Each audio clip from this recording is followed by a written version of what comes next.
আসসালামু আলাইকুম, কেমন আছেন সবাই? আজকে আমি একটা আম পেড়েছি অনেক কষ্ট করে। একটা না, দুটো হবে, দুটো তিনটে, পরে হচ্ছে প্রথমে একটা, পরে হচ্ছে আরও দুটা তিনটা পাড়ানো হয়েছে আর কি। যাই হোক, তিনটা আম।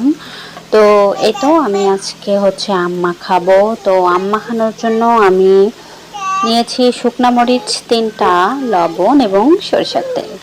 তো এগুলো হচ্ছে খুব সুন্দর করে মাখাতে হবে, যার কারণে আমি হচ্ছে অনেক সুন্দর করে এখন মাখাবো। আমার না ভয়েসটা দিতে দিতেই জিভে জল এসে যাচ্ছে। যাই হোক, আপনাদের কার কার এমন হচ্ছে জানাবেন, ঠিক আছে? তো আমি এভাবে সুন্দর করে, অনেক সুন্দর করে মাখাচ্ছি, অনেক মনোযোগ দিয়ে মাখাচ্ছি।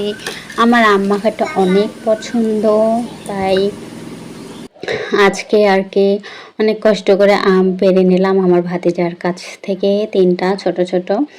এখনও খুব একটা বড় হয়নি। যাই হোক, তারপরও আম মাখানোটা অনেক মজা হয়েছে, মানে কি বলবো।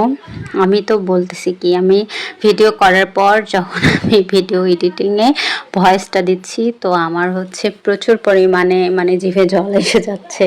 আমার এত পছন্দ যে কোনো